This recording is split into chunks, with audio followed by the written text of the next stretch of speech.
So,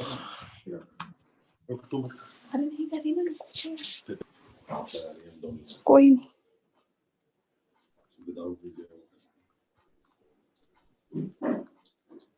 so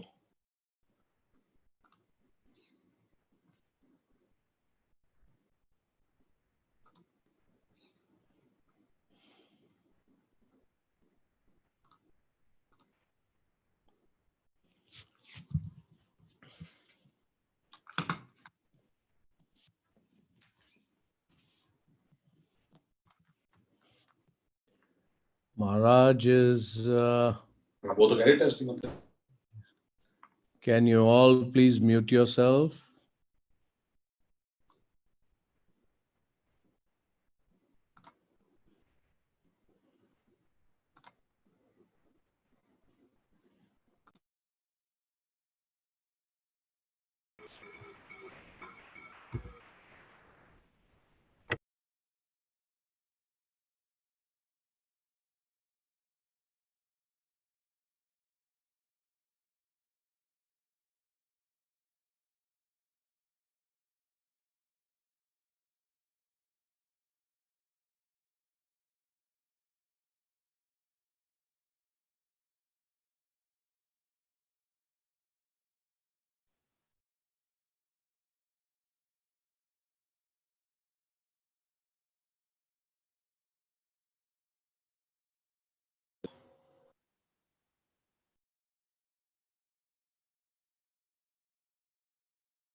Hare Krishna. I can see Maharaj, but he is not yet, the video is not on, but he's online.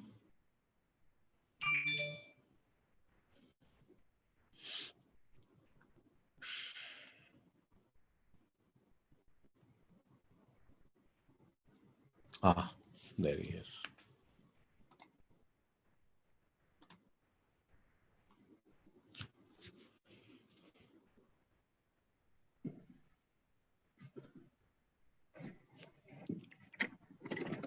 Hare Krishna, Guru Maharaj, please accept my most respectful obeisances. All glories to Srila Prabhupada.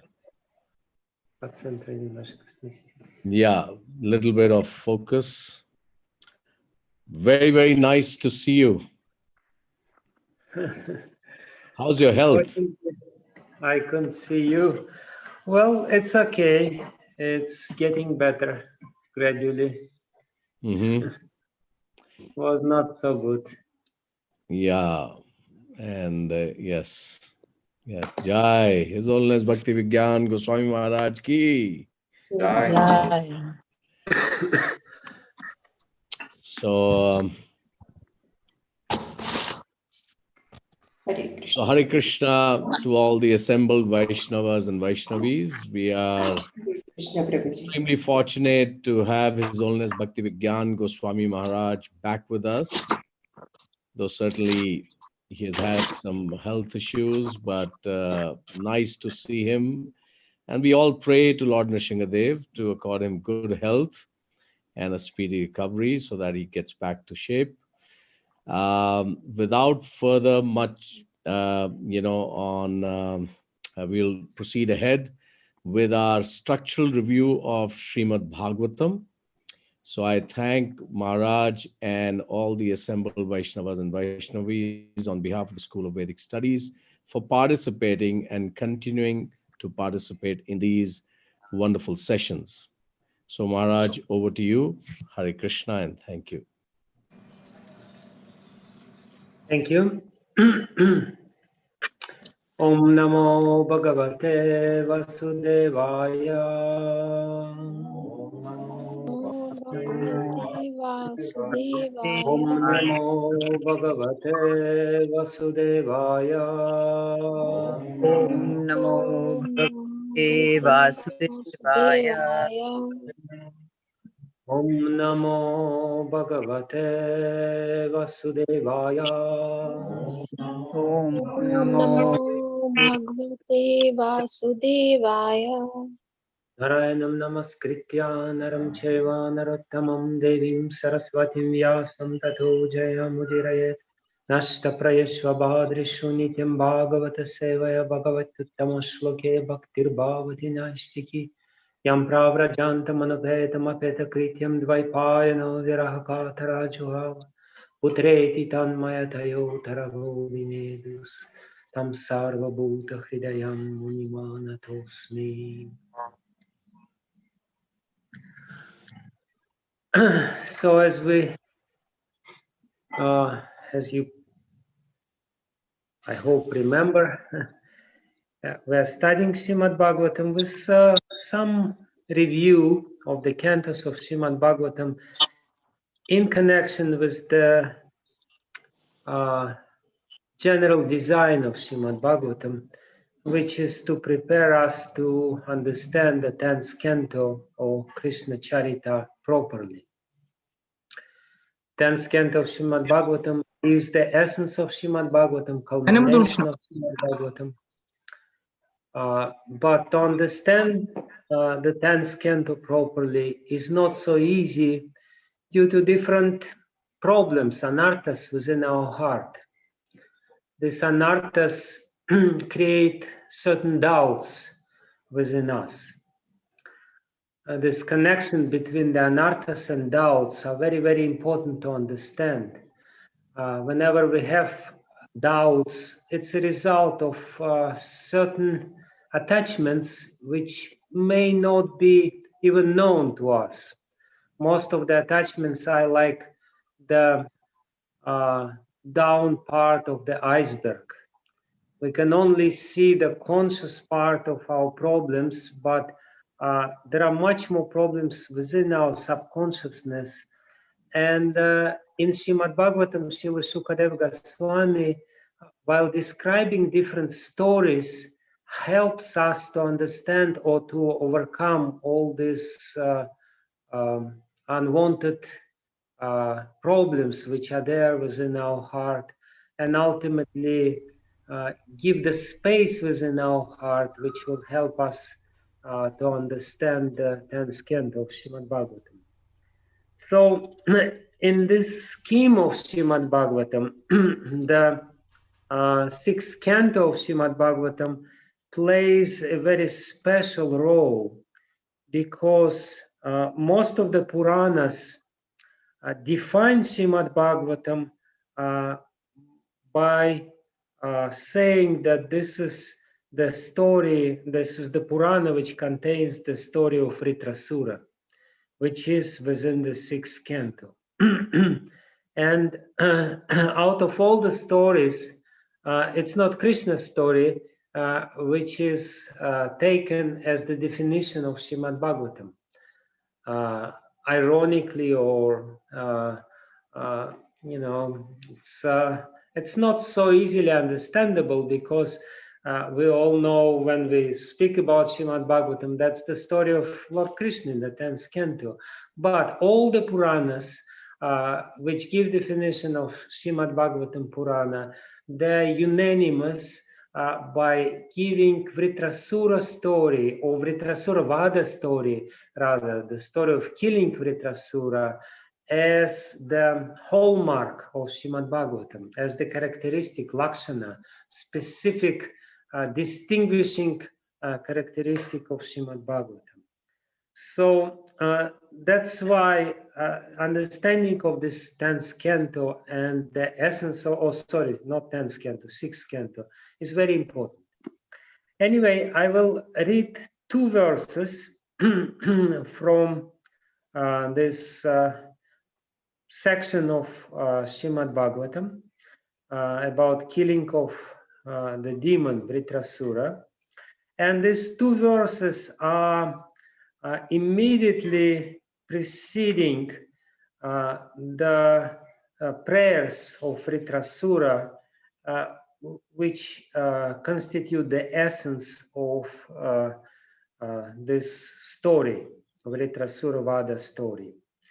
So I will read 22nd and 23rd verses from the 11th chapter of the 6th canto, the transcendental qualities of Vritrasura.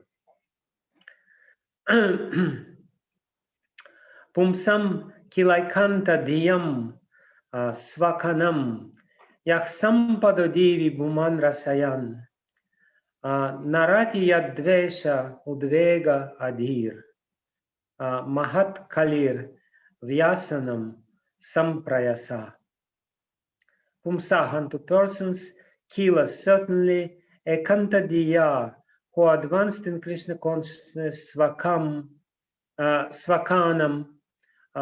who are recognized by the Supreme Personality of Godhead as his own. Yaha, which sampada, opulences, divi, in the upper planetary system, bhumo, in the middle planetary system, rasayam, and the lower planetary system, na, not, rati, bestows, yat, from which, dveshaha, envy, udvegaha, anxiety, adhihi, mental agitation, madaha, pride, kalihi, quarrel, vyasanam, distress due to loss, samprayasaha, great endeavor. Translation. Persons who are fully surrendered at the lotus feet of the Supreme Personality of Godhead and always think of his lotus feet are accepted and recognized by the Lord as his own personal assistant or servants. The Lord never bestows upon such servants the brilliant opulences of the upper, lower, and middle planetary system of this material world. When one possesses material opulence in any of these 3 divisions of the universe, his possessions naturally increase his enmity, anxiety, mental agitation, pride, and belligerence. Thus, one goes through much endeavor to increase and maintain his possessions, and he suffers great unhappiness when he loses them. Purport by His Divine Grace A.C. Bhaktivedanta Swami Prabhupada. In Bhagavad Gita, the Lord says, Yayathamam prapadyante tam stathaiva bhajamyaham mama vartmanu vartante manushya partha sarvashaha. As devotees surrender unto me, I reward them accordingly. Everyone follows my path in all respects, O son of Pritha. Both Indra and Vritrasura were certainly devotees of the Lord. Although Indra took instructions from Vishnu to kill Vritrasura, the Lord was actually more favorable to Vritrasura because after being killed by Indra's thunderbolt, Vritrasura would go back to Godhead, whereas the victorious Indra would rot in this material world. Because both of them were devotees, Lord awarded them the respective benedictions they wanted. Vritrasura never wanted material possessions, for he knew very well the nature of such possessions. To accumulate material possessions, one must labor very hard, and when he gets them, he creates many enemies because this material world is always full of rivalry. If one becomes rich, his friends or relatives are envious. For Ekanta Bhaktas, unalloyed devotees, Krishna therefore never provides material possessions. A devotee sometimes needs some material possessions for preaching, but the possessions of a preacher are not like those of a karmi. A karmi's possessions are achieved as a result of karma, but those for a devotee, those of a devotee are arranged by the Supreme Personality of Godhead just to facilitate his devotional service. Because a devotee never uses material possessions for any purpose other than the service of the Lord, the possessions of a devotee are not to be compared to those of a karmi. And the next verse, Traivargika yasha vighatam asmat patir vidhate purushasya shakra tatonume yo bhagavat prasado yo durlabha kinchana gochara nyaya.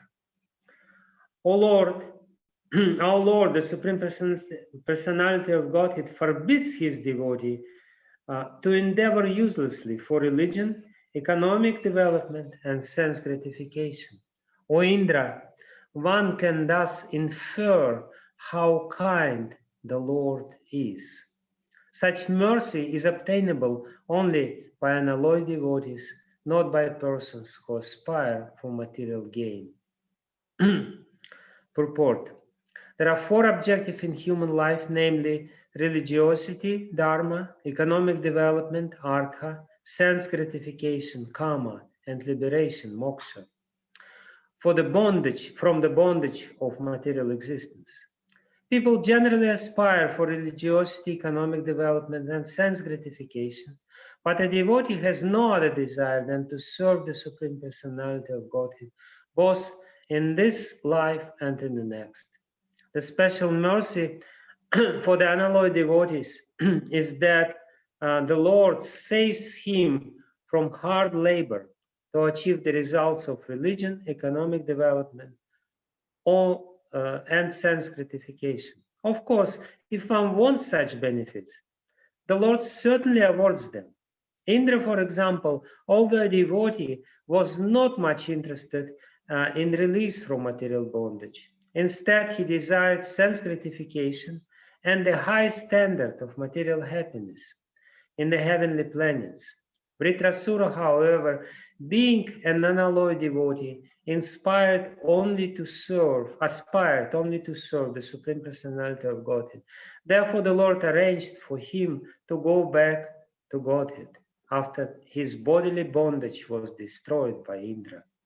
Vritrasura requested Indra to release his thunderbolt against him as soon as possible, so that both he and Indra would benefit according to their proportionate advancement in devotional service. Srila Prabhupada ki jai. Namo Vishnu Padaya Krishna Prestaya Bhutale Srimati Bhaktivedanta Swami Namine Namaste Saraswati Devi Gauravani Pracharine Nirvishesha Shunyavadi Paschatyade Shatarine Vanchakalpatarabhescha Kripa Sindhubhe Vacha Patitanam Pavanebhyo Vaishnavibhyo Namo Namaha Shri Krishna Chaitanya Prabhu Nityananda Shri Advaita Gadadhara Srivasadi Gaura Bhakta Vrinda Hare Krishna, Krishna Krishna, Hare Hare, Hare Rama, Rama Rama, Hare Hare. Ajanulambita Bhujokana Kavadata Sankirtanai Kapitaro Kamalai Taksha Vishwambaro Dvijavaro Yugadharma Palo Vande Jagat Priyakaro Karunavatara Yantah Pravishya Mama Vachim Mam Prasuptam Sanjeevayata Kila Shakti Daraksvadamna Anyamscha Hasta Charana Shravana Tvagadim Pranannamo Bhagavate Purushaya Tubhyam. Swasyastu Vishwasya Kalah Prasidatam Jayantu Bhutani Shivam Mithodhiya Manascha Badram Bhajata Tadokshache Aveshyatam No Matir Matvyahaitu Ki.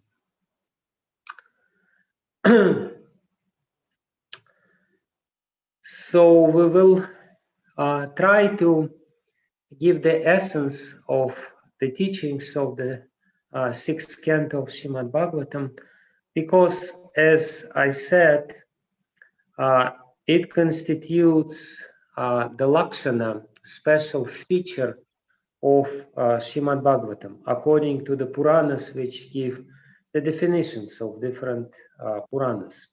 Like in Matsya Purana, it is said that in the beginning of one of the Puranas, the Gayatri Mantra is the focus of this course. In it, all the ramifications of true religion are delineated, and the killing of demon Vritra is described. The Purana, which has these characteristics, is known as Srimad-Bhagavatam. Skanda Purana more or less repeats the same thing. The Purana known as Srimad-Bhagavatam recounts the deeds of human and demigods in the Saraswata Kalpa, explains the supreme religion in terms of Gayatri, and narrates the slaying of Vritrasura. It has 18,000 verses.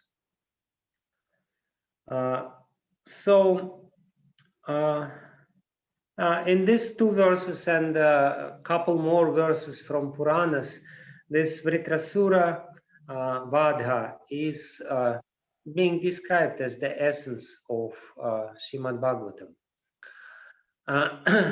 Why? It's a very interesting question, because the story of Vritrasura, or the killing of Vritrasura, is being described in many other places. Like in Mahabharata, this story is being described, and even in Rig Veda, the story of Vritrasura, killing of Vritrasura, is described in great details, and Indra is famous in Rig Veda as the killer of Vritra. So, what is so special about Srimad-Bhagavatam story in this regard?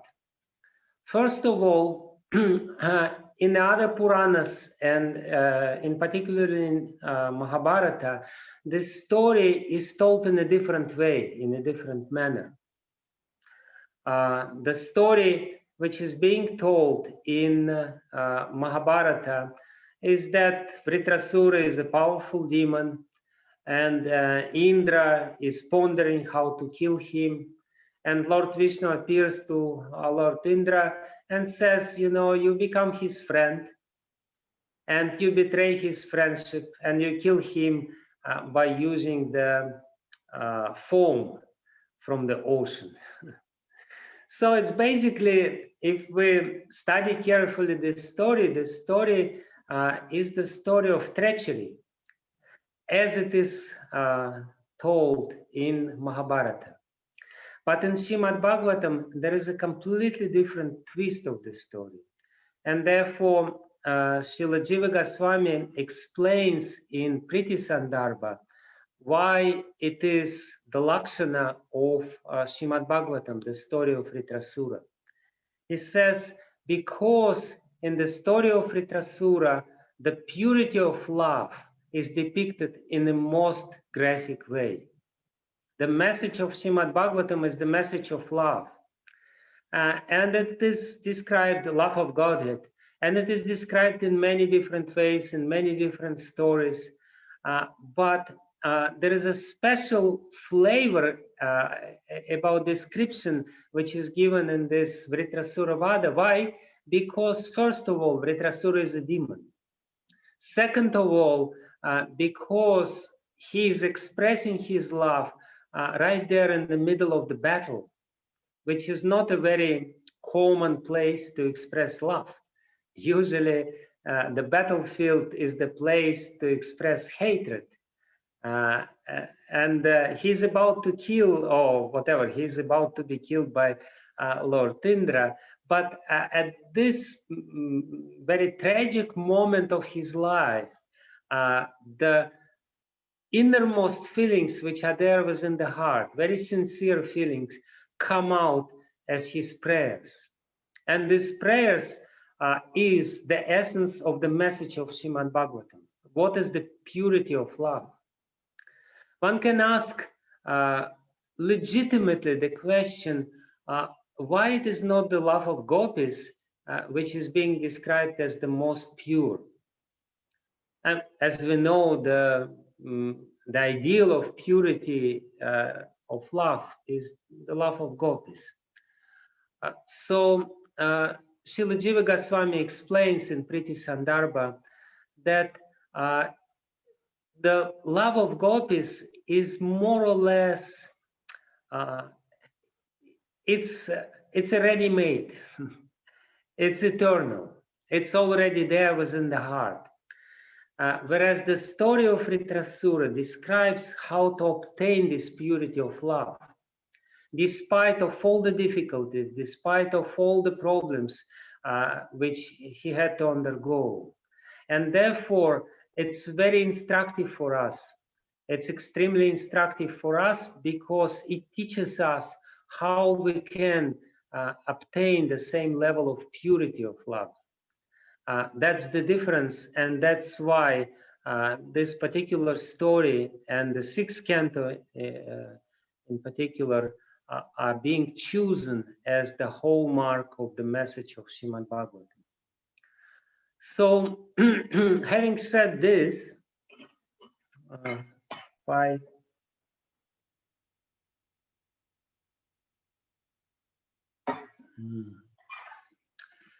defining the specialty of the sixth canto,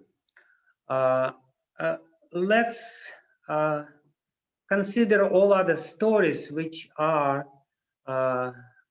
not less important to convey the message of this canto. So what is the essence of the story? As I tried to explain in my previous lectures, all the stories, they teach us by certain conflict.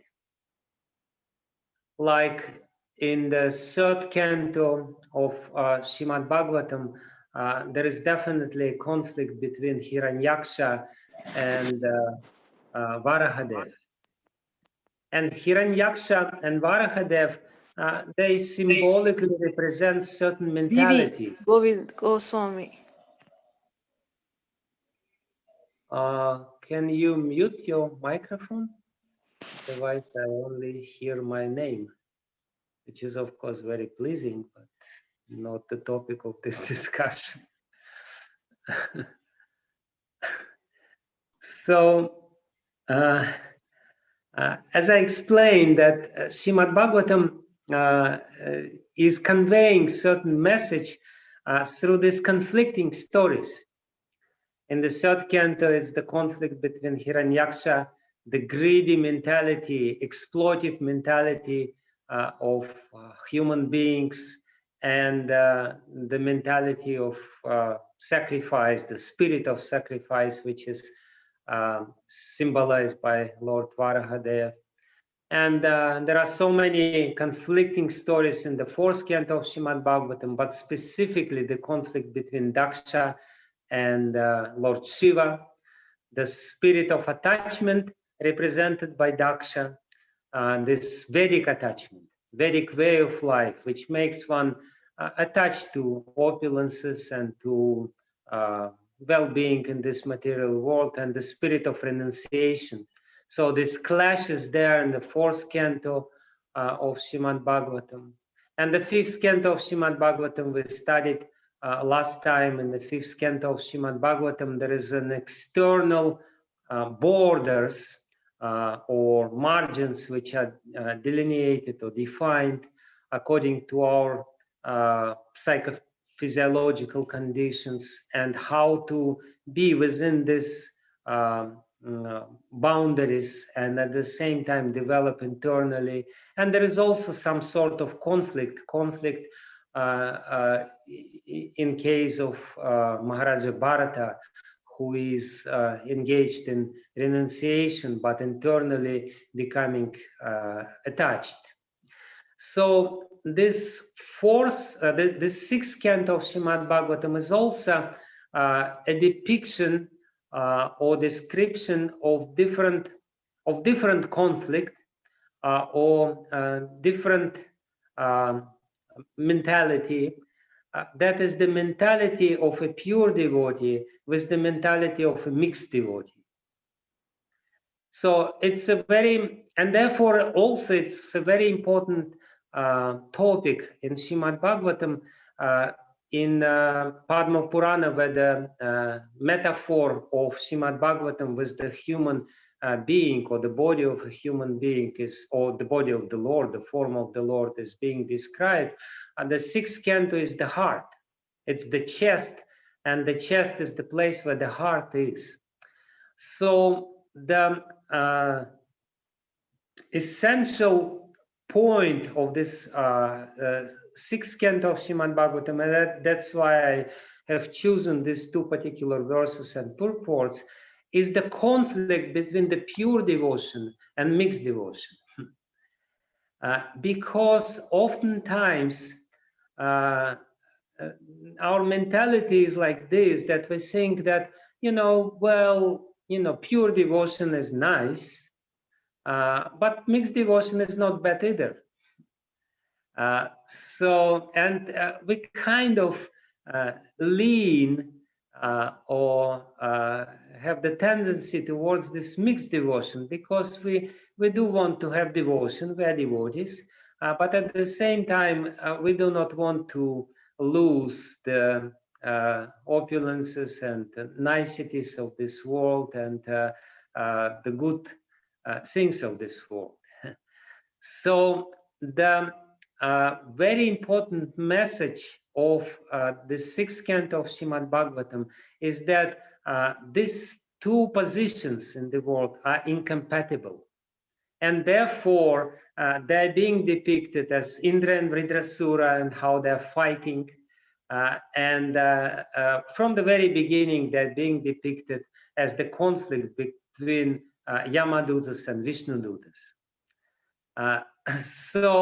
And that's what we have to really try to understand, how this mixed devotion, which we consider not so bad. I mean, after all, who we are, to aspire for the pure devotion, who we think we are, let's settle for something not so bad. Mixed devotion is not so bad.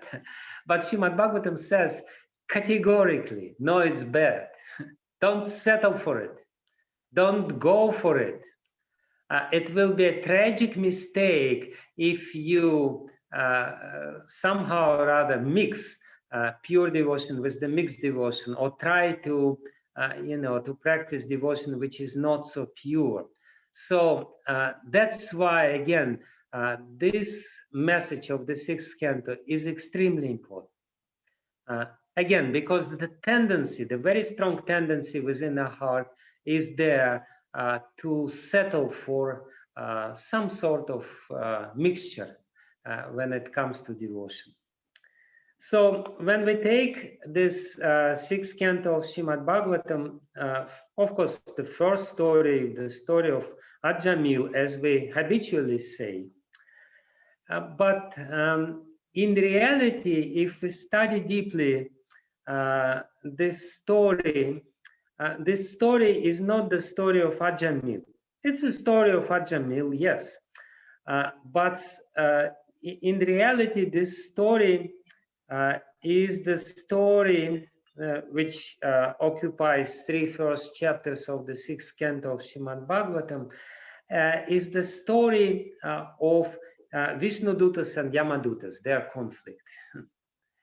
And Vishnudutas, they represent pure devotional service. And Yamadutas, they represent mixed devotional service. Yamadutas, they are servants of Yamaraj. They're, they're great knowers of Dharma. They're followers of Dharma. And they're not only followers, they're proponents, they're protectors of Dharma. Their job in this world is to protect Dharma from all the transgressions and deviations, from all the sinful reactions, to award,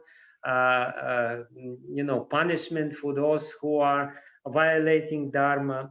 And in the very first chapter, we see the clash between Yamadutas and Vishnudutas.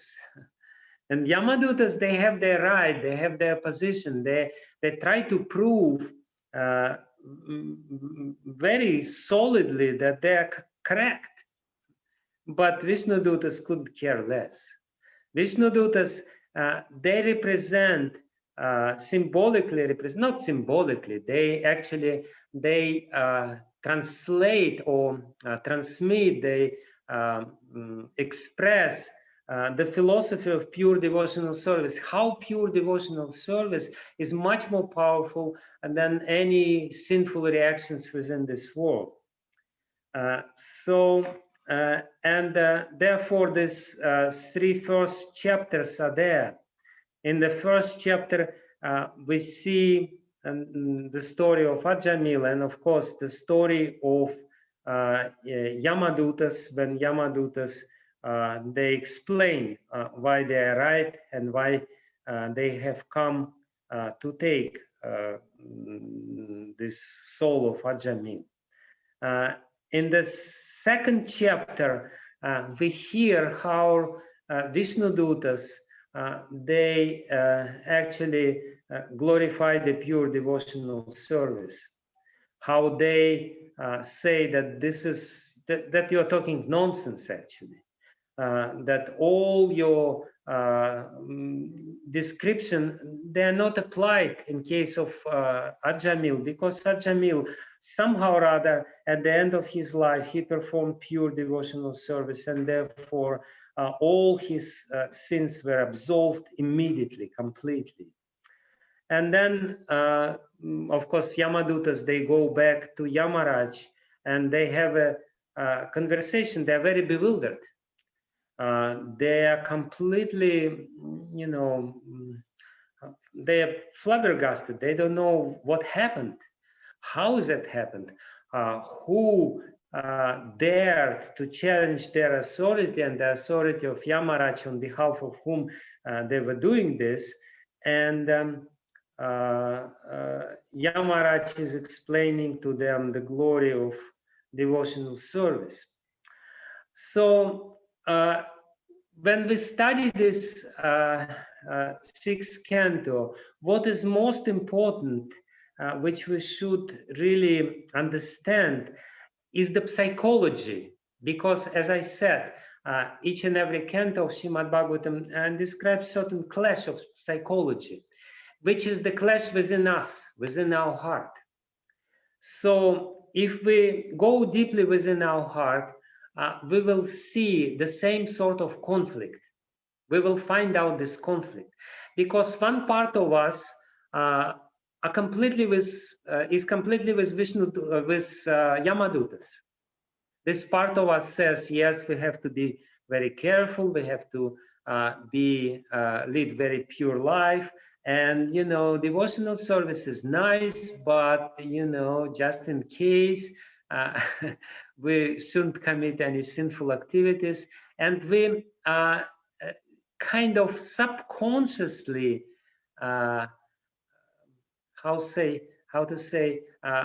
subconsciously we lowering the position of pure devotional service.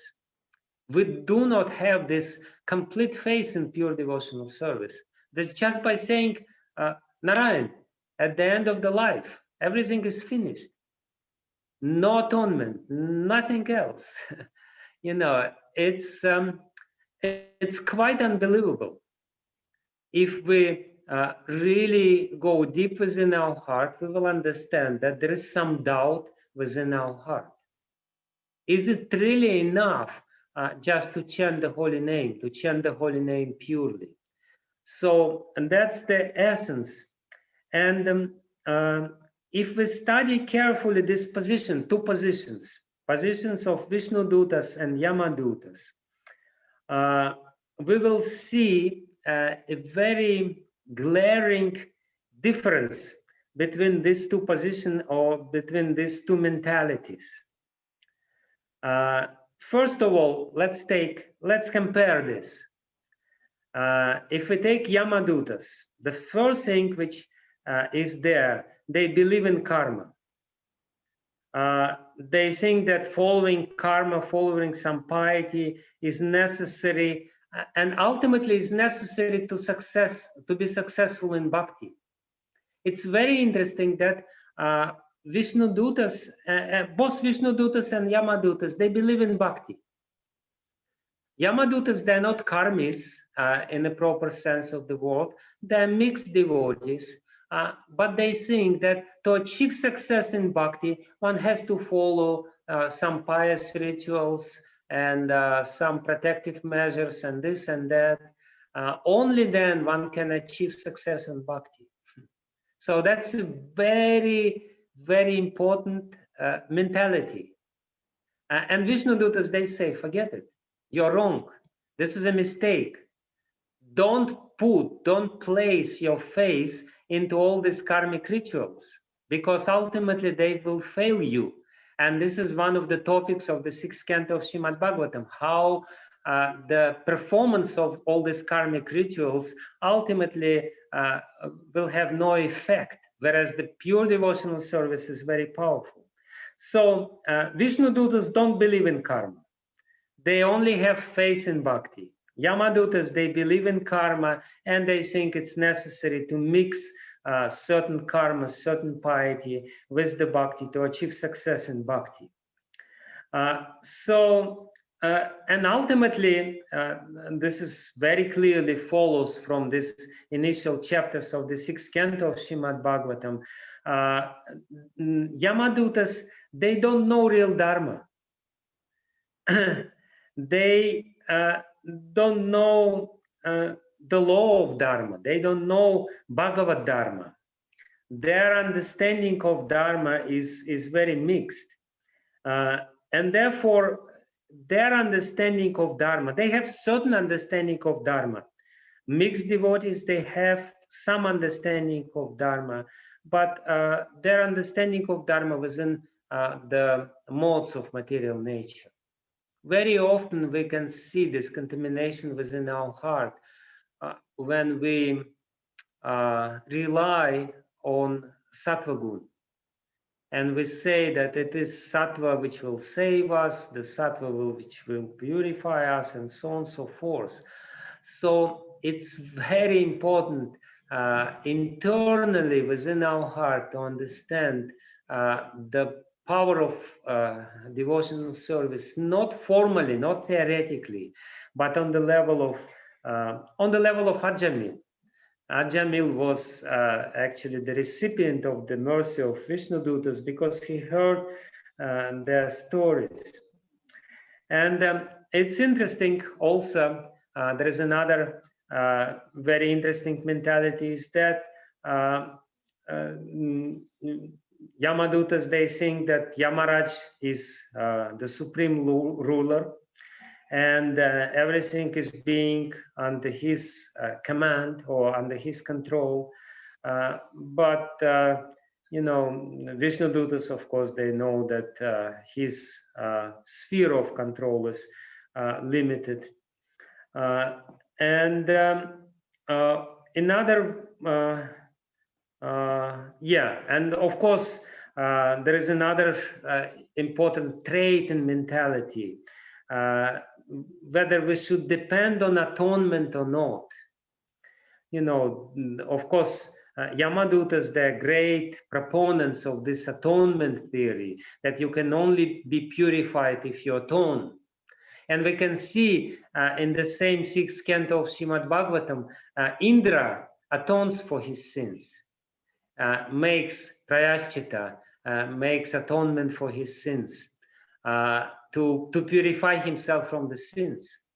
And here, from the other side, we see Vishnu Dutas who completely say that it's ridiculous. You know, you cannot just mix atonement or prayaschita with bhakti. Bhakti itself is enough atonement. You shouldn't rely on atonement. You shouldn't even think about atonement. So again and again and again, we see this very, very important difference in mentality, which we can also, again, distinguish within ourselves, or see the traits of this tendency towards the mixed devotional service. And of course, the most important difference between the mixed devotee and the most probably sad difference between the mixed devotee and the pure devotee is that mixed devotee will remain here in this world. Whereas the pure devotee will go back to God. So that's why this mixed mentality is so dangerous. You know, even though sometimes we kind of saying that it's innocent, it's not so bad, as I said in the beginning. But actually, the message of Srimad-Bhagavatam is very, very clear. It's bad. It's not only bad, it's very bad. And therefore, the main anti-hero of this sixth canto is Indra. Again and again and again, Indra is showing the ugly face, what are the problems of the mixed devotion. But before we come to this Indra story, which is, as I said, is the main story of the sixth canto, before that, there is a very interesting story after these first 3 chapters, which depict the clash between Yamadutas and Vishnudutas, between the pure devotional service or understanding of pure devotional service and understanding of mixed devotion. And subsequent results. Before we come to the story of Indra, which is only coming in the 7th chapter, before that there are 2 very important chapters describing the history of Prajapati Daksa and Narada Muni. In the first chapter, chapter number 4, Daksa Maharaj, he offers beautiful prayers, beautiful Hamsaguhya prayers, which are ancient prayers. Again, why these prayers are there in the 6th canto of Srimad-Bhagavatam? To show how mixed devotee can have a very deep theoretical understanding of the nature of the Supreme Lord. Daksa Maharaj, he shows, he demonstrates a very deep thorough understanding of the Supreme Lord in this Hamsaguhya prayers. So much so that the Supreme Lord is apparently very pleased with him. He appears in front of him, gives him benediction, says, yes, very nice, very nice. Please get a nice wife and get a lot of progeny. This is your service. So that is to say that, you know, the self-identity of a mixed devotee is I'm a devotee.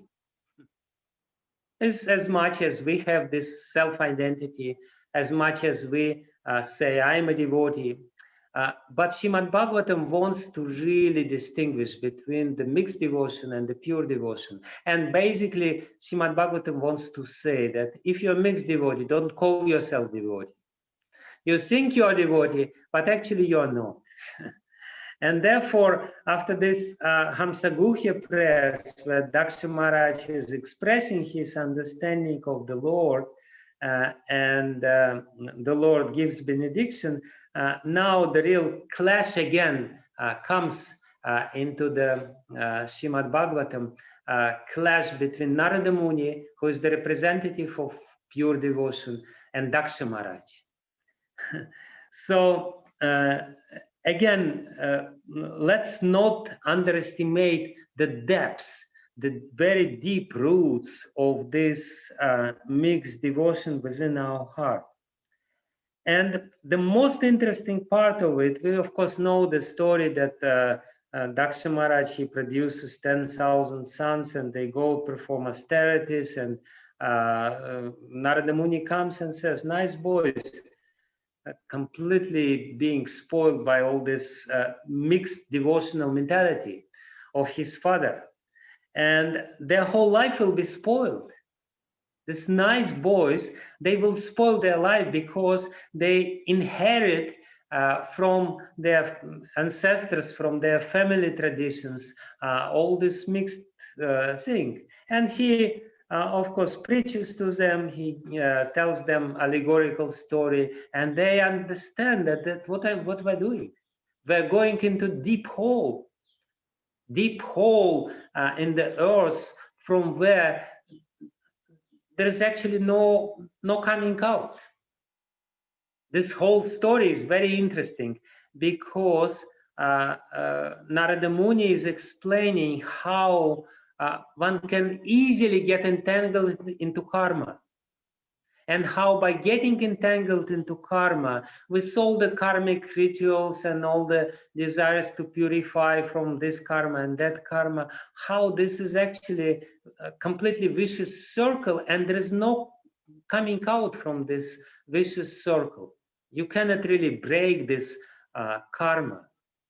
Even though you may be in illusion that you're progressing spiritually, you're doing this, you're doing that, in reality you're not. And Narada Muni, by this sad story, he tells them, you know, that there is this hole in the earth, and you will enter into this hole, and there is no way out. And therefore, these nice boys, sons of Daksa Maharaj, they decide, no, we're not going to enter into this hole. Why should we? What is the use? And they're being released. And of course, Daksa Maharaj is very tolerant. He's a devotee. He's very magnanimous. And he kind of swallows this first offense by Narada Muni. And he very diligently produces this second set of sons. Again, nice boys. And again, the same thing happens to them. And you know, this is already too much for Daksa Maharaj.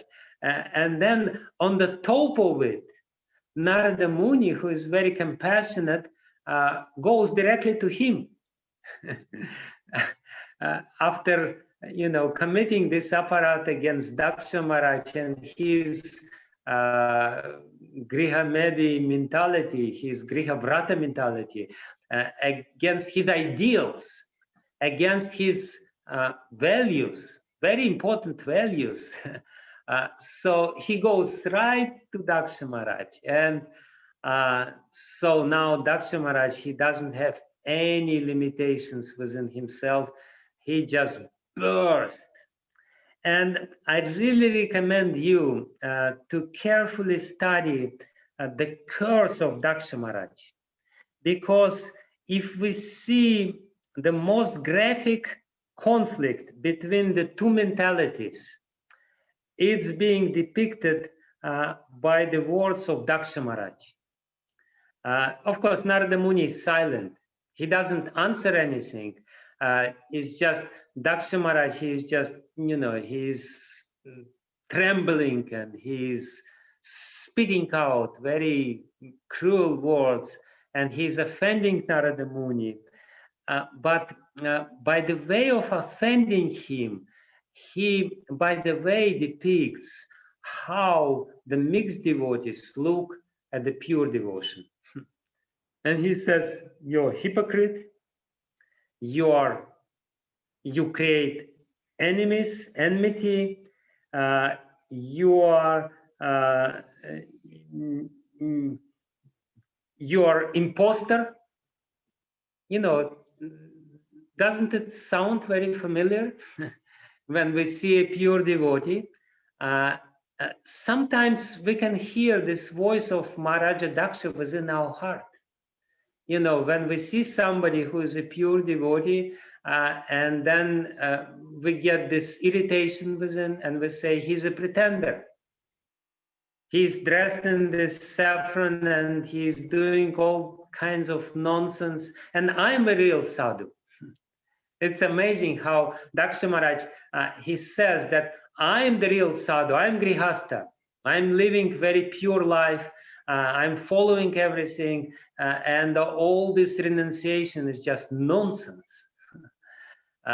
So again, in a beautiful way, Srimad-Bhagavatam depicts this conflict between the mixed devotion and the pure devotion. How there is a resistance within our heart against pure devotion. We shouldn't think that this cruel words of Daksa Maharaj is just his offenses, his problem. It's our problem. We have to really identify and relate to this sort of attitude towards pure devotion, because sometimes it's painful for us. Oftentimes it's painful for us when we see some manifestation of higher level of devotion. And we see and we understand that I cannot really follow this higher level of devotion, and therefore, you know, there is an easy way to kind of solve this problem. Instead of trying to follow this higher standard of devotion, it's easy just to offend this particular devotee and say he's useless, he's good for nothing, he couldn't make it in this material world, he just cannot maintain his family, and therefore he's hiding away from this family responsibility under the dress of a devotee, and this and that, and so on and so forth. And this is all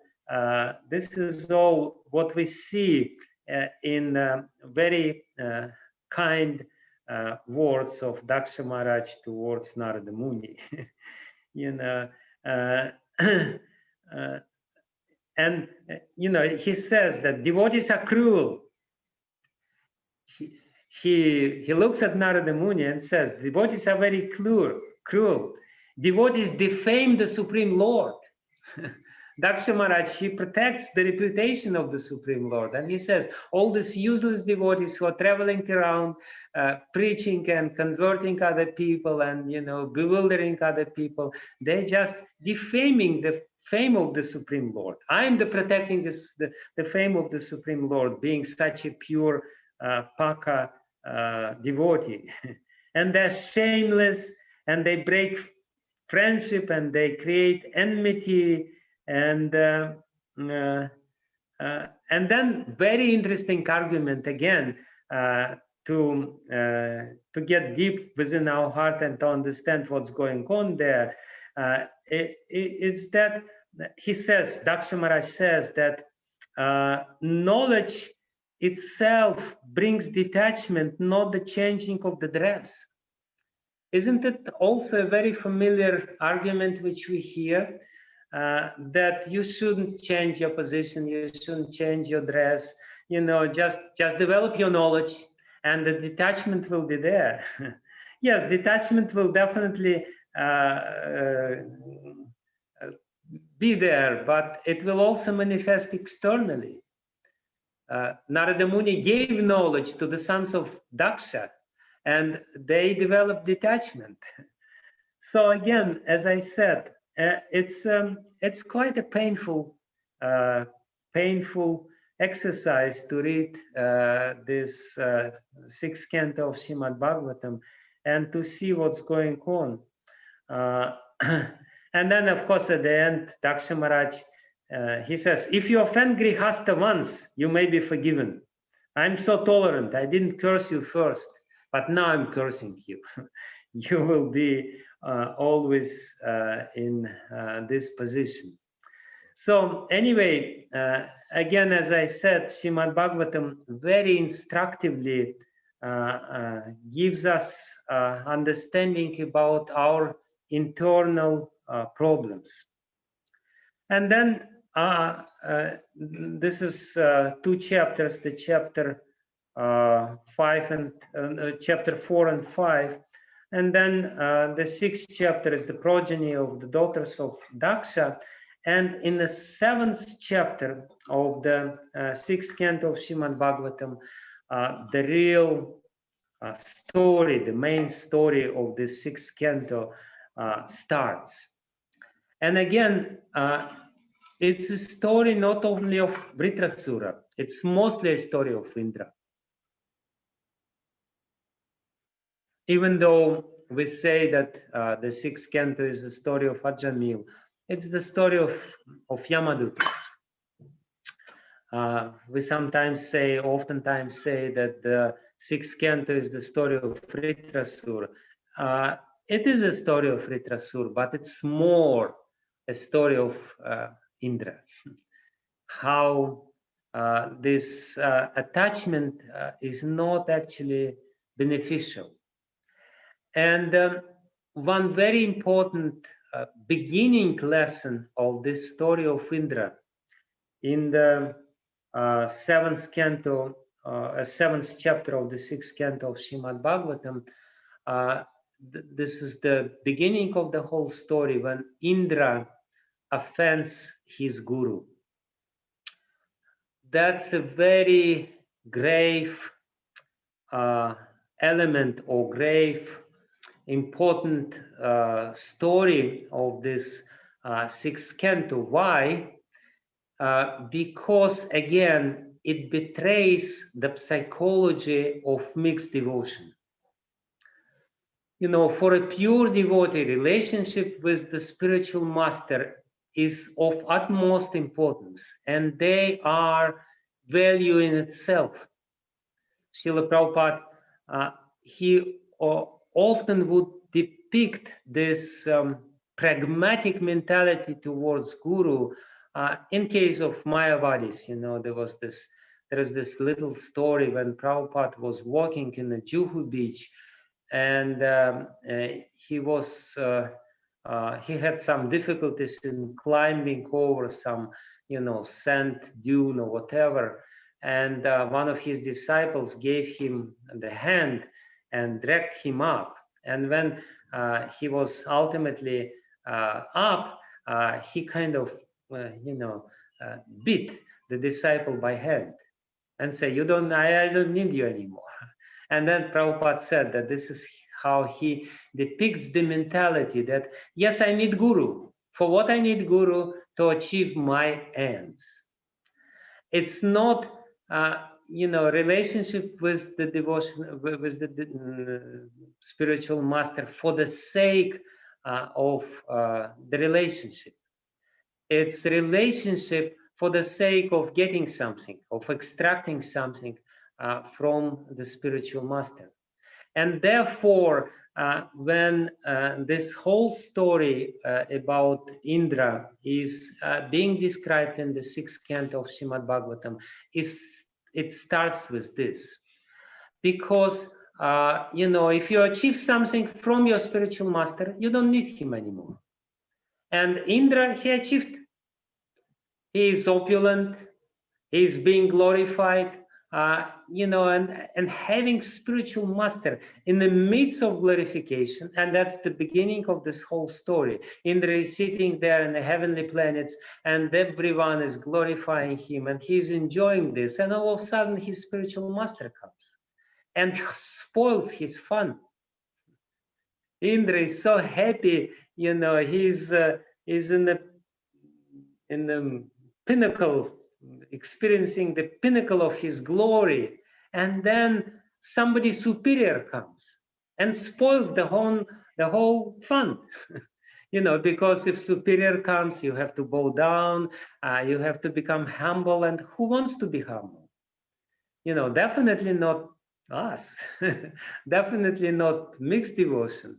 Yes, we try to use the devotion. We try to use the devotional service for our own end. And then, at one point, the spiritual master and the relationship with the spiritual master becomes an impediment, becomes some obstacle in this regard. And we don't need spiritual master in this anymore. So we remove him because he's an obstacle. So that's a very important trait, character trait of mixed devotee. The pure devotion, the characteristic of pure devotion is that we want relationship with the spiritual master for the sake of this relationship, for the sake of service. And this relationship are eternal.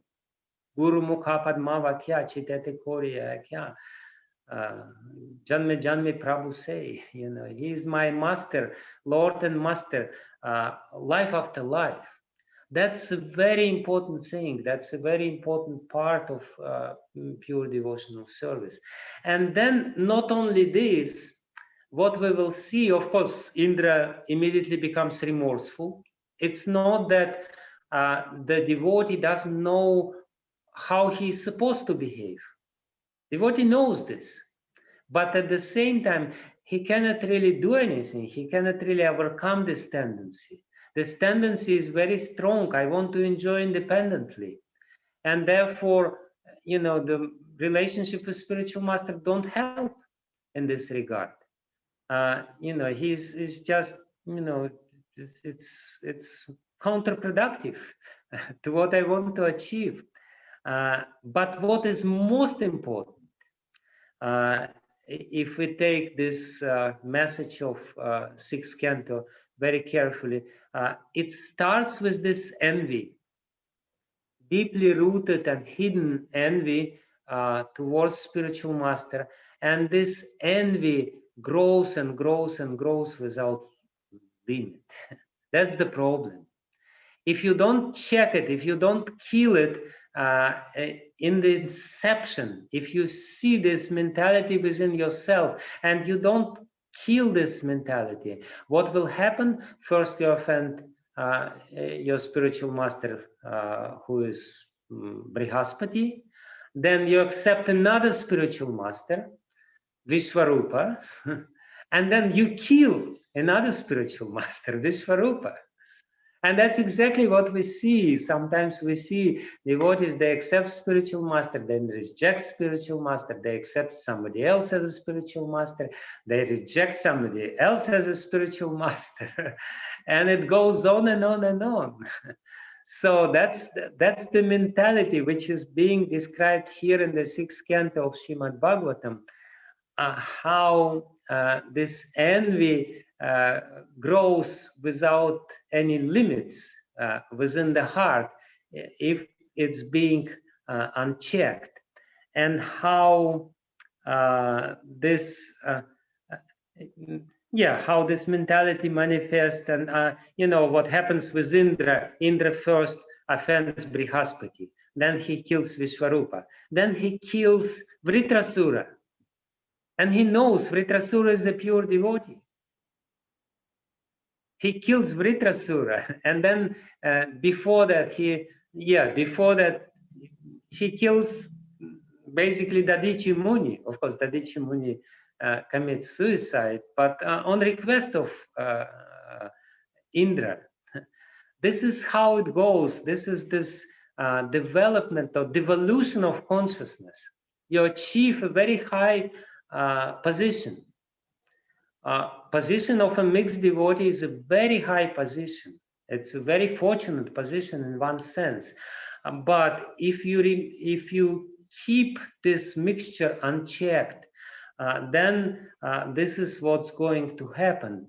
You know, you will develop, first of all, envy or jealousy within your heart towards the spiritual master.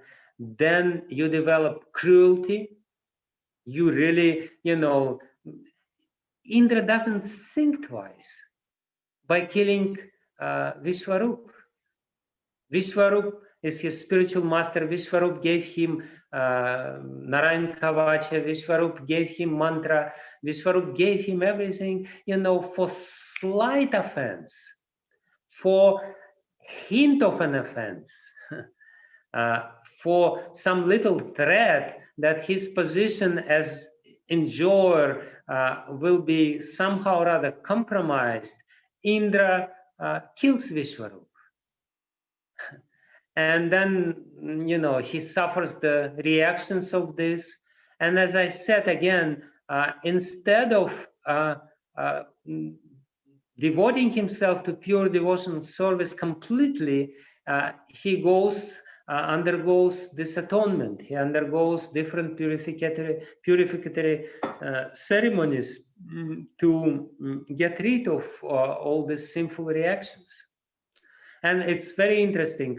these sinful reactions are being described in Srimad-Bhagavatam, how Mahadbhutas, 4 great elements within his body were contaminated. Why they were contaminated? Because of the contaminated mentality. This contaminated mentality, sinful mentality by Indra, which forced him to kill Vishwarup, went into the physical level. And on the physical level, the earth within his body became contaminated and was stinking. The water within his body was contaminated, and he couldn't feel the taste. Like now we're undergoing this COVID, and COVID, one of the signs of COVID is the loss of taste. It's basically contaminated water within the body. And loss of smell, it's the contaminated earth within the body. It's how it manifests. And you know, the fire within his body was contaminated. The 4 elements were contaminated because of the sinful mentality. You know, again, what I want to say is that Srimad-Bhagavatam is very cruel. It's very black and white. It's very uncompromising. And Srimad-Bhagavatam wants to say to us, don't go for the mixed devotion. Mixed devotion is not a solution of your problem. Mixed devotion is the root cause of your problems. There will be so many problems, and that's what we read in these verses, you know, that how the mixed devotion is ultimately the cause of all kinds of problems. So what we see after that, the you know, Narayan Kavacha is being described. Narayan Kavacha in the 8th chapter of the 6th canto of Srimad-Bhagavatam. And again, what is the idea of this Narayan Kavacha? Sometimes devotees, they glorify this Narayan Kavacha, and that's definitely a very beautiful protective mantra, shield. But what is the meaning? What is the teachings of this Narayan Kavacha in Srimad-Bhagavatam?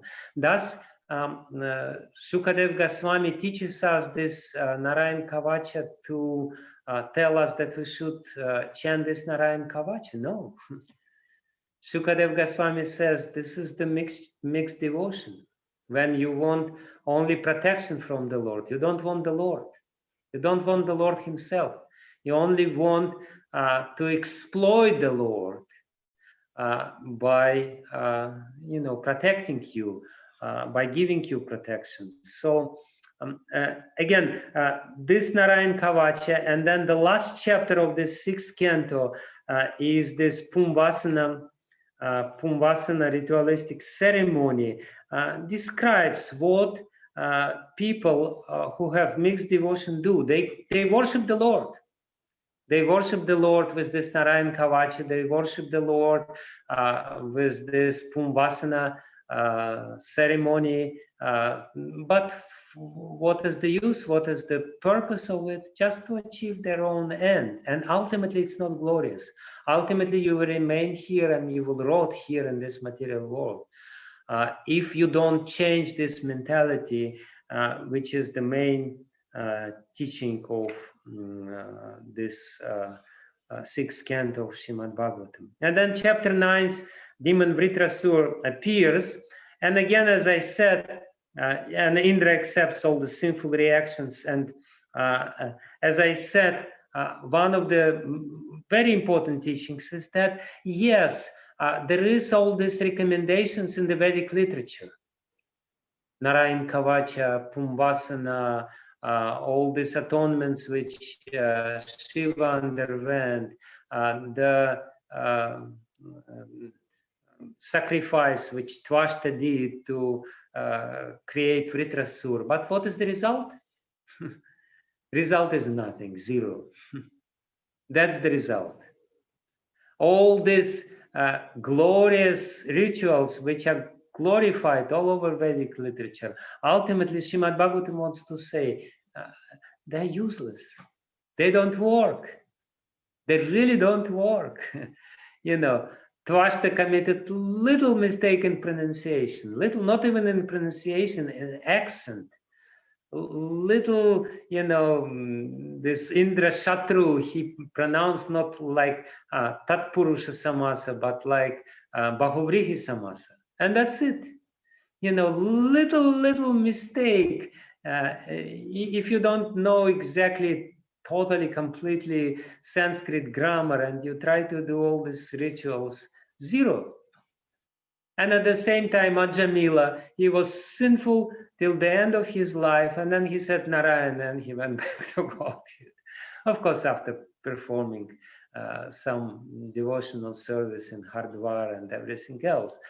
So that's the beautiful message of Srimad-Bhagavatam. And then, you know, Vritrasura comes, and there is this battle between Vritrasura in the 10th canto, when Indra, yeah, of course, I forget to tell about this. Dadichi Muni is also very important part of it. Yes, let's go a little back into the story. When the demigods, they come to Lord Vishnu, and they say, please protect us from Vritrasura. Then Lord Vishnu says, no problem, I will protect you. No problem. It's actually very interesting. That's another important topic or important teachings of the 6th canto of Srimad-Bhagavatam. As we know from our studies of Srimad-Bhagavatam, 6th canto of Srimad-Bhagavatam is Poshanam. Atra sarga visargascha sthanam poshanam utaya. Poshanam means tadanugraha, the mercy of the Lord. Poshanam means nourishment, the mercy of the Lord. And basically, this 6th canto of Srimad-Bhagavatam is explaining how the Lord is merciful both towards mixed devotees and pure devotees, but how his mercy manifests differently. Tadanugraha. Yes, he is merciful towards Vritrasura. He is merciful towards Chitraketu, and therefore he arranges the whole story of Chitraketu and cursing of Mother Parvati, which we will describe a little later, to arrange his speedy return to the spiritual world. He's merciful towards Indra too. He gives everything which Indra wants. Indra comes to him, and Indra says, please protect us, the Lord. There's this huge demon Vritra, which is the personification of our sinful reactions. Please, the Lord, protect us from sinful reactions. And Lord says, yes, yes, I protect you. You go to the Dadichi Muni, and you come to the Dadichi Muni, and you fold your hands. And Dadichi Muni, he is a great saint, and you say, oh dear Dadichi, please give us your body. And from your body, from the bones of your body, Vishwakarma will create Vajra, and this Vajra will kill Vritrasur. Later in Brihad Bhagavatamritam of Srila Sanatana Goswami, when Narada Muni goes to Indra and glorifies Indra and says, Indra, you're such a great devotee. You're such a great devotee. Lord comes himself personally to protect you, and you know, always whenever you pray for him, gives you protection. Lord Indra says, this is not so. He humiliates me. Every time when I ask him for protection, he comes and he humiliates me. He humiliated me when he came as Vamanadev, when I asked him for protection from Bali Maharaj. But even more so, he humiliated me when I came to him and I asked him, please protect me from Vritrasura. And what did he do? He sent me to the Dadichi Muni, who is my enemy, whom before that I cut the head of. That's another another feat heroic feat of Lord Indra. He became very jealous and very envious, and when Dadichi Muni wanted to teach Brahma Vidya or Madhu Vidya to Ashwini Kumaras, he just cut his head off, as he did with Vishwarup. But luckily, Ashwini Kumaras, they made some arrangement and they, put some horse head in Dadichi Muni. But then the Lord himself comes and says, you go to this same Dadichi Muni whom you offended and you beg his body from him. And Lord Indra, he stands there flabbergasted. That's probably the last thing which he expected. And he says, how he will give me this body? I already offended him. And the Lord says, no, you put in front Ashwini Kumaras. And Ashwini Kumaras, they are disciples of Dadichi Muni. Dadichi Muni likes them very much. If Ashwini Kumaras will be there, he's generous. He will say, yeah, ultimately, take my body, no problem. So, and that's exactly what happened. Lord Indra comes to Dadichi Muni. Dadichi Muni first teases him. And he says, who you think you are? You're coming to me and you're saying, give your body. And our body is so dear to us. And the demigods start preaching to him, don't be attached to your body. Isn't it? It's hilarious. It's absolutely hilarious. Lord Vishnu really humiliates Lord Indra. He says, you go to him and you preach, give the sermon to Dadichi Muni, which is very hypocritical. You're attached to your own body. You're afraid to lose your own body. You go to Dadichi Muni and you say, you're a great sage, so you're not supposed to be attached to your body. Give up your body. This is the most glorious thing which you can do. This is how Srimad-Bhagavatam describes to us the problems of mixed devotion. Mixed devotion ultimately brings about humiliation because the Lord reveals our attachments to the world. We may be, it's interesting, as I said, Vishnu Dutas, they're preaching some devotional service. Daksa Maharaj is preaching glorious devotional service. Indra, she's preaching devotional service, but they cannot really walk what they preach. And I'm talking about myself. I'm not talking about Indra. What is the use of talking about Indra? We really have to see this problem within ourselves. We all know the theory of pure devotional service. We all preach the glory of pure devotional service. But when it comes to practice, that's a completely different story. It could be a completely different story. And Srimad-Bhagavatam says to us, before it's too late, you better realize what you're preaching to others. Don't remain within yourself as a mixed devotee. Try to purify your devotion because there's no use, because it's actually very pitiful condition to remain in this condition. And of course,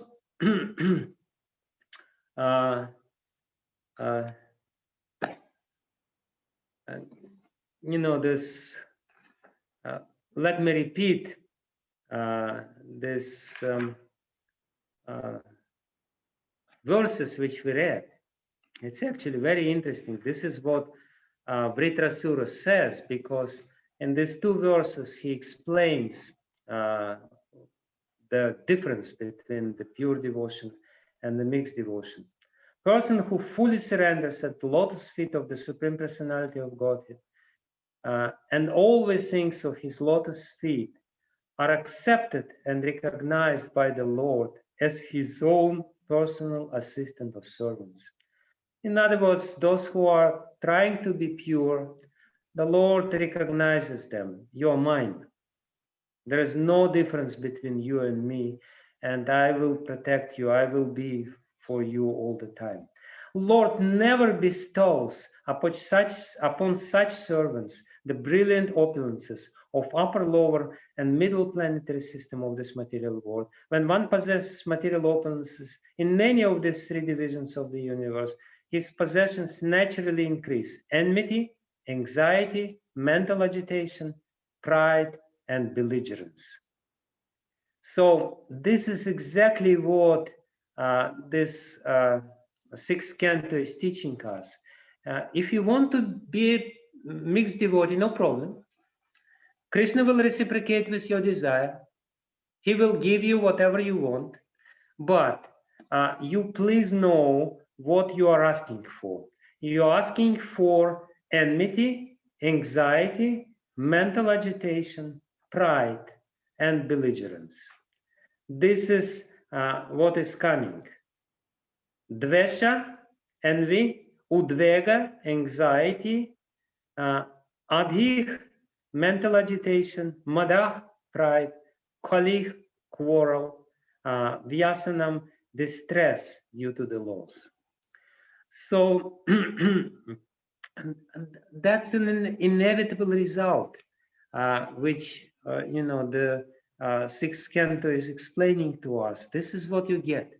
You get, mercy, quote unquote, mercy of the Lord. You'll get his poshanam, his anugraha. You'll get what you want, but with it you will get anxiety, pride, cruelty in the heart, so many other things, unwanted things which will come together with it. And therefore, don't ask for this. Please ask for pure devotional service. And therefore, the essence of the sixth canto of Srimad-Bhagavatam is in this four verses which Vritrasura pronounces on this battlefield. And that's the essence of the purity of love. Aham haritava padaika mulada sanu daso bhavitasmi bhuya manach smaritasu patergunam ste griniteva karma karotu kaya. Aham hare, oh Hari, tava padaika mulada sanu daso.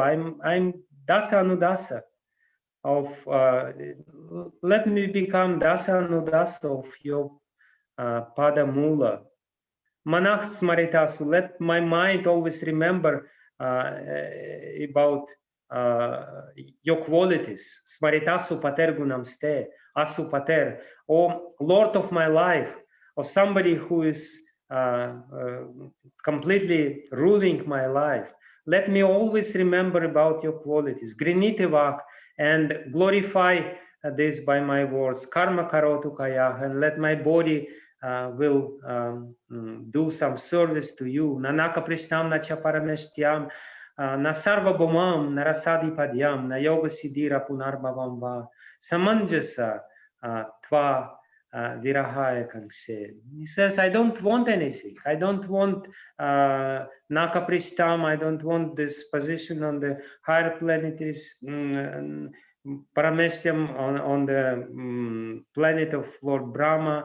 Naka prishtam, I don't want the position in the heavenly planets. Nasarva bhumam, I don't want the power over the whole earth.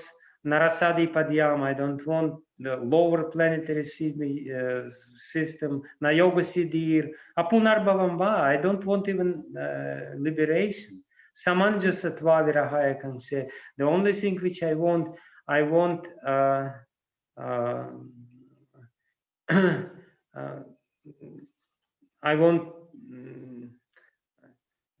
to be serving as to your lotus feet. And then the main verse of this four verses are Jata Paksha Iva Mataram Kaga.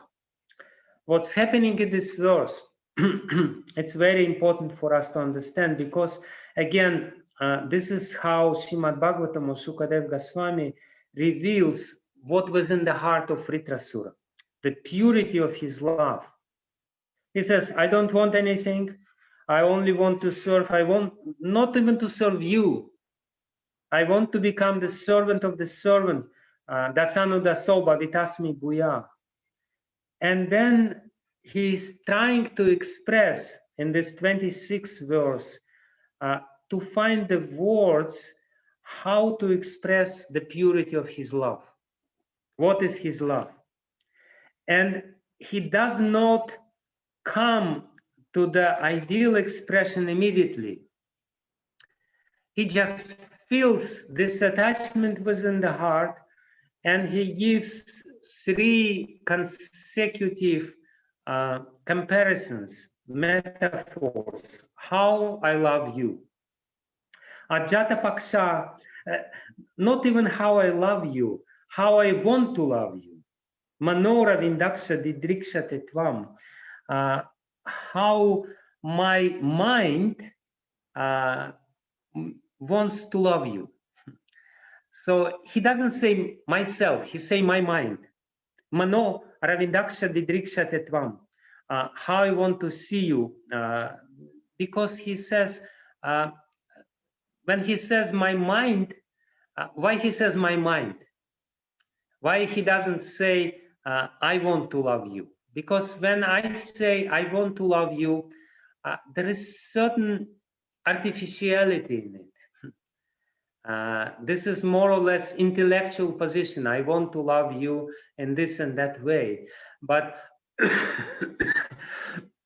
he says, my mind wants to see you in this way. It basically means, he says, that there is a natural affection within my mind. This is what is happening within my mind.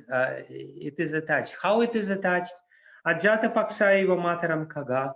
It is attached as much as a little baby bird is attached to a mother bird. Ajata Paksha. Ajata Paksha means the bird which doesn't have the wings to fly. Therefore, he's Ajata Paksha. His Paksha, his wings is not really born yet. And he's completely helpless. And Vritrasura says, Ajata Pakshaiva Mataram Kaga, how this little helpless bird, baby bird, is waiting for his mother, completely dependent on the mother and waiting for little worm which mother will bring in her beak and give to her. And by saying that this is what it is. I'm a huge Vritrasura. In Mahabharata, it's said that Vritrasura was 500 yojanas high and 300 yojanas in his waist. So he was huge. And he says, here I am, my dear Lord. I am a little baby bird and I'm totally dependent on you. But then he says, no, it's not a very good comparison.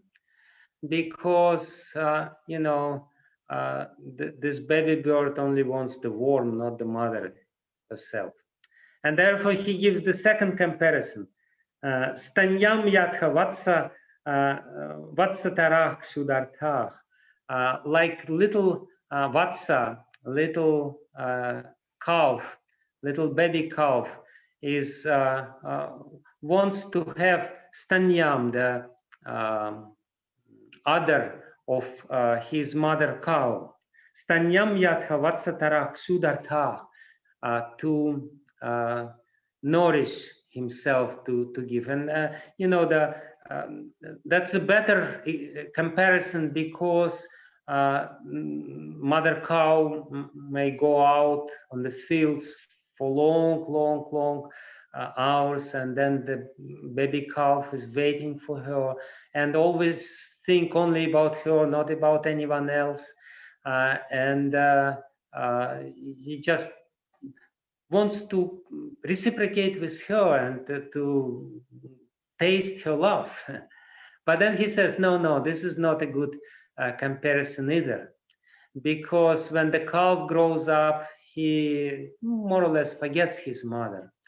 I want to depict my relationship with the Lord on a level of complete purity, and therefore he gives the third comparison. Priyam priyaiva yushitam vishana, how the young bride or young wife is waiting at home, and her husband is far away, and she's waiting and waiting and waiting, and she cannot find solace in anyone else. She always thinks about the Lord.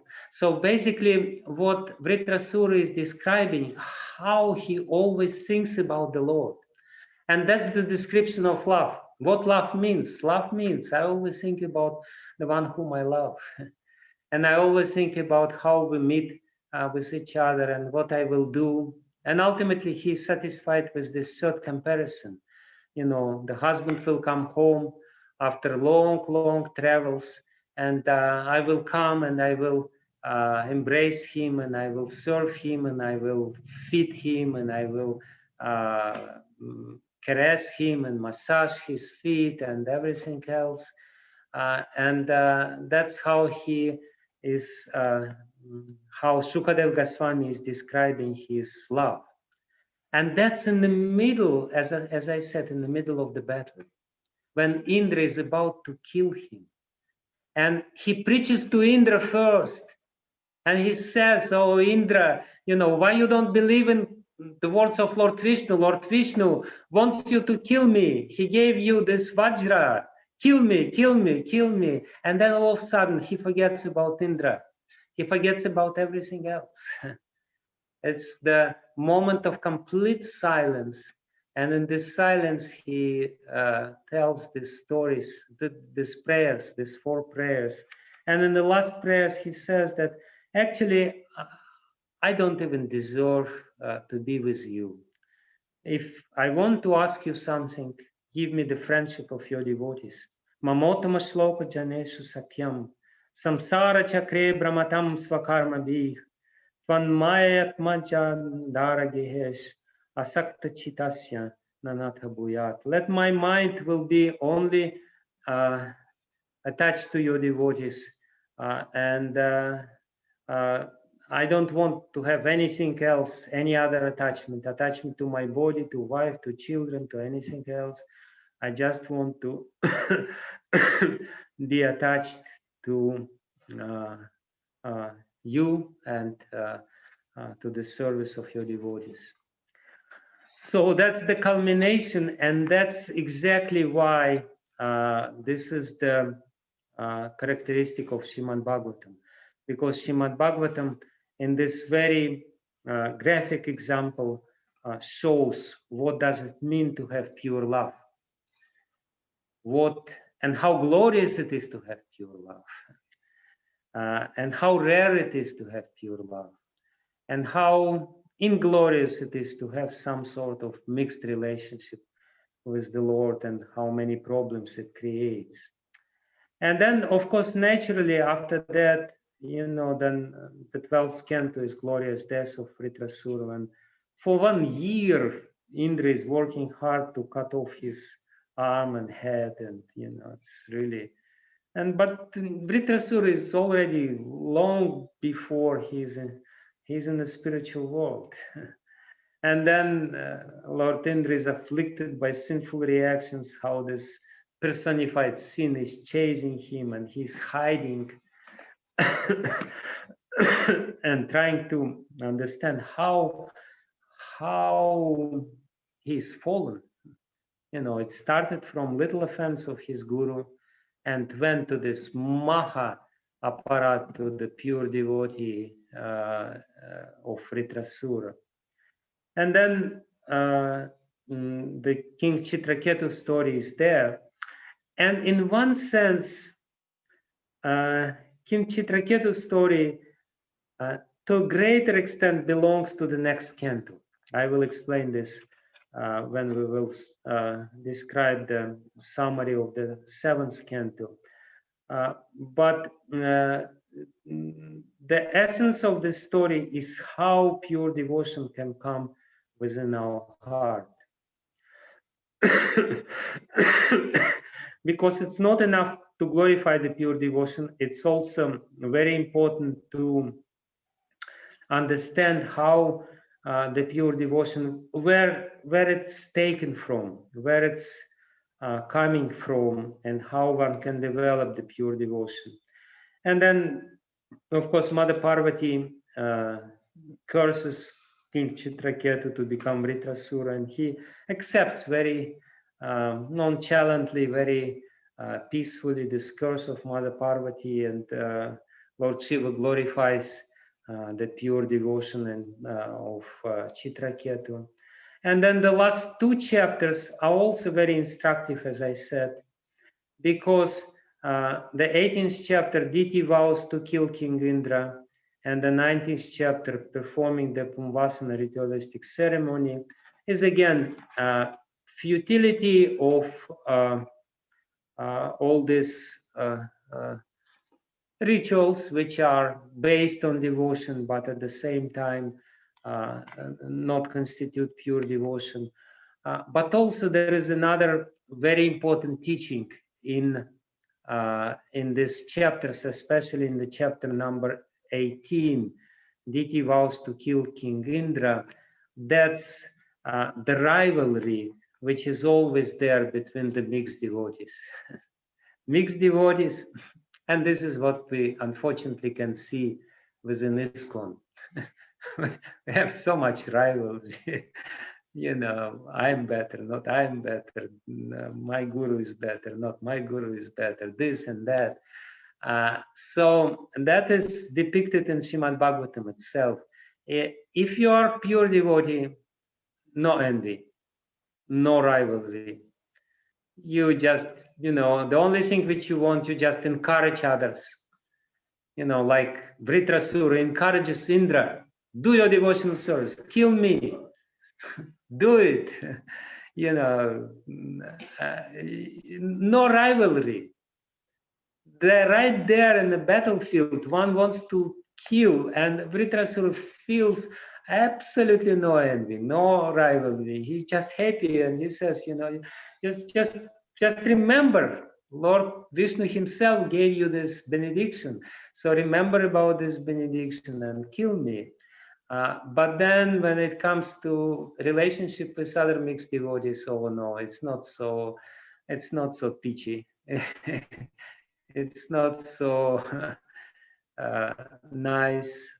So there is some rivalry here, and Diti wants to kill Indra. Indra wants to kill the, you know, fetus in her womb, and ultimately, you know, he cuts the fetus into 49 kinds, and there are 49 maruts, different demigods, which will ultimately help Indra. It has ultimately a good end, happy end, but nevertheless, the thing is that, you know, the mixed devotion does not bring you peacefulness and does not bring you even friendship.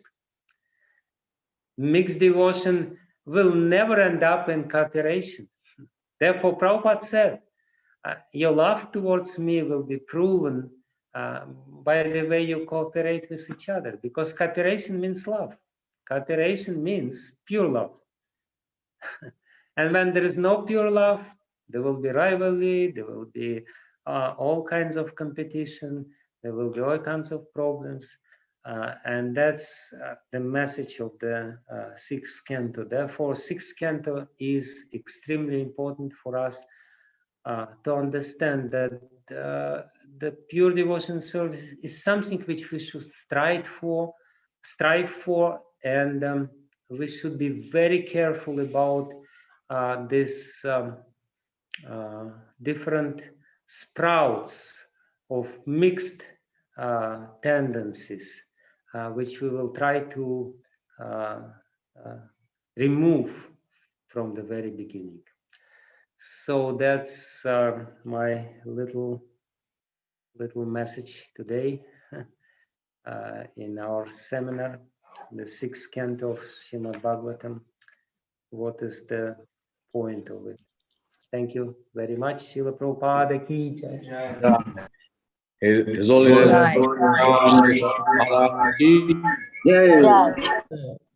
So this was Guru Maharaj, yet another session which makes us reflective, contemplative.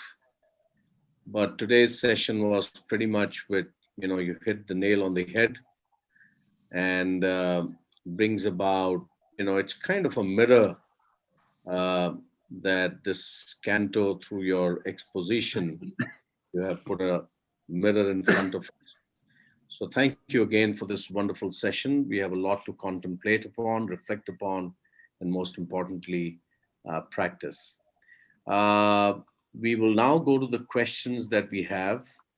We have from Anupama Radharani Mataji.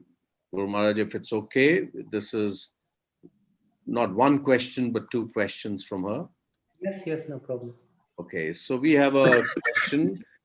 Hare Krishna Maharaj, please accept my respectful obeisances. Thank you for an enlightening class and giving us deep insights into the character of Yamadutas, Vishnudutas, Indra, Vratasu, Daksha, and Narada Muni, and the envious mentality of the devotee towards one's spiritual master depicted by Indra towards his spiritual master, Prajapati. In Srimad-Bhagavatam 6th canto 5th chapter, Daksha, though a mixed devotee, was carrying out the orders of the Supreme Lord in increasing the population.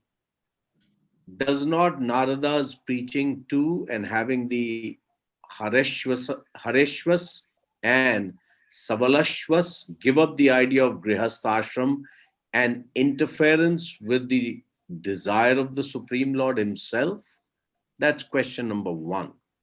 So maybe I can ask the next question after this, Guru Maharaj. See, in this world, we have, this world is a mixture. There are, as we know, there is double purpose of this world. One purpose of creating this world is to teach us how to live in this world, to teach us lessons to help us develop spiritually. And another purpose of this world is to give us facilities to enjoy. And these two purposes are equally important. And when the Lord creates this world, he has both purposes in mind. One purpose is to help us develop spiritually. Another one is to help us enjoy, fulfill our desires, and ultimately get frustrated. So therefore, the Lord always has two desires here. And you can always, when you see some plan of, this world unfold, you can see, from one hand, the Lord, by unfolding this plan or this design, he helps us to enjoy. And that's definitely his desire, because this is the reason why he created this world. But at the same time, he always wants us to be frustrated in these desires and come to him and develop spiritually. So in the same way, yes, Lord wanted Daksha to create the progeny, because that's the purpose of this world. And that's what Lord desire. But at the same time, Lord also always want to have some other desire, which is in the back of his mind. He wants to liberate the living entities. And therefore, when somebody fulfills one of his desires, facilitates the enjoyment of the living entities in this world, the Lord is okay with it. He is happy. But when somebody fulfills deeper desire of the Lord is more happy with him. So the Lord was happy with Daksha on one level, but he was more happy with Narada Muni because he fulfilled his more deeper desire, even though this other desire was also there.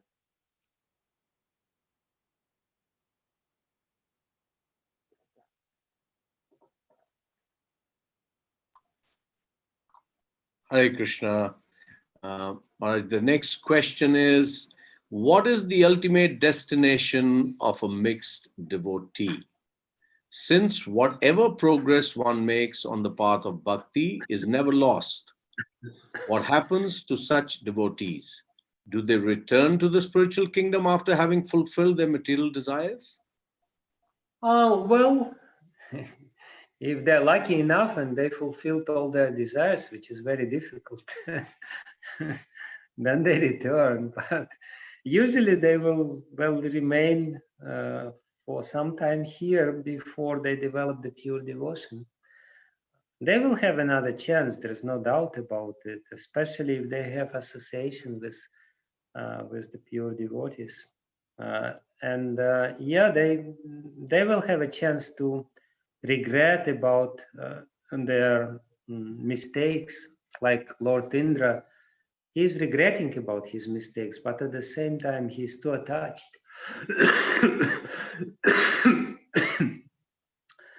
But when ultimately he will get frustrated, when we will get frustrated, we will develop desire for pure devotion. And that's basically what it is. The sixth canto is to help us to develop this desire for pure devotion quicker, not to postpone it, not again to be satisfied with impure devotion. And if we read Srimad-Bhagavatam very deeply, very quickly we will develop this desire, very quickly. And yeah, hopefully it will happen if we do it properly.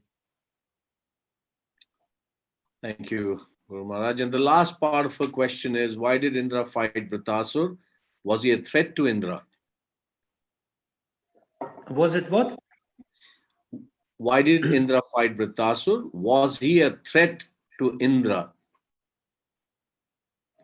Attract to Indra? A threat. Was he a threat? Like, what was the reason he fought Vratasu, Indra? Well,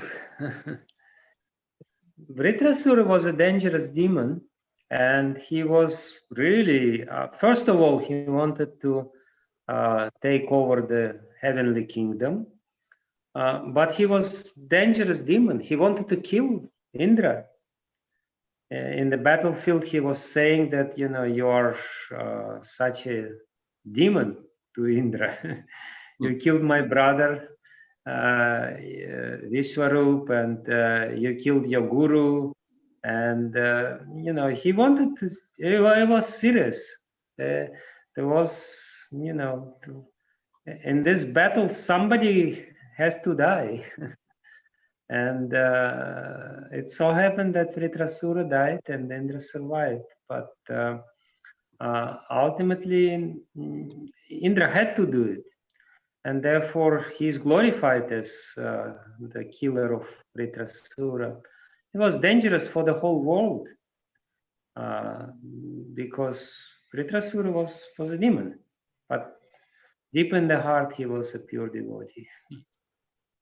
And that's the glory of Srimad-Bhagavatam. Srimad-Bhagavatam is such a how to say this, it's a very unusual book. And we have a message from Sunaja Mataji from Sharjah. Dear Maharaj, please accept my humble obeisances. An amazing class explaining the difference between pure devotion and mixed devotion. Praying for your blessings to develop pure love to Hari by completely surrendering, glorifying, doing service, and remembering always. So on that sentiment, which represents all of us seeking your blessings, Guru Maharaj, to help us to go from the point of knowing, preaching, to doing. And we indeed, that point has really come out loud and clear in today's exposition of the sixth canto. So we thank you again from the bottom of our hearts. And we continue to pray for your speedy recovery. Get well soon. And hopefully we will see you after 2 weeks on the review of the seventh canto of Srimad-Bhagavatam. And before we end, I would request all devotees can please switch on your videos if you can. And you can all unmute yourselves, say Hare Krishna to Maharaj. Please do that. Hare Krishna Maharaj. Just before that, I have a request. Yes, Maharaj. One devotee wrote to me, and he listened to this series of classes, and he heard that somebody is doing transcript of these lectures. So if those who are making transcripts can upload these transcripts for the benefit of those who want to study deeper, it would be nice. You can upload it here or Sure. these transcripts. Can you give her an update? Oh, I'm sorry. Apurva wants to. Hare Krishna Maharaj. Please accept my respectful obeisances. Thank you, Maharaj, for such a wonderful class. I can only say that I am very undeserving, but you are pulling me up and pulling me out of the place where I am. And I am sure by your mercy, I will be able to understand more. And today I felt I could see a different perspective, and mixed devotional service is our enemy. And that's why we are here in this problem. This is the root cause of our problems. And it gives us hope that we must and we should develop pure devotional service. That is the only way. And for that, we are really very, very indebted to you, Maharaj, for your time, for your guidance, and your shelter. So the work of transcription for about 7 which have been completed. I just need to do some editing just to see everything's okay. But I will upload it to our website, the School of Vedic Studies, and from there everybody can access Maharaj. Is that okay? Thank you. Thank you. Thank you, Maharaj. Thank you. Hare Krishna. Hare Krishna. So, all right, Guru Maharaj. So thank you very much again. Devotees, you can unmute yourself and you want to say Hare Krishna to Maharaj. Hare Krishna Maharaj. Hare Krishna Maharaj. Thank you very much, Maharaj. Thank you so much. Hare Krishna Maharaj. Hare Krishna Maharaj. Thank you very much. Thank you very much. So, Guru Maharaj, we have devotees from Sharjah, Dubai, India, and obviously Muscat. And many of the devotees we have been associating regularly on a daily basis and weekly basis. So these are some of, you can say, the regular devotees of the School of Vedic Studies. And here you are, you can also see them. As you have many times mentioned that you can't see anyone, so I thought everyone must come live. And at least you can have a look who have been on the class or sessions week after week. So thank you again. His Holiness Bhakti Vijnana Goswami Maharaj ki jai.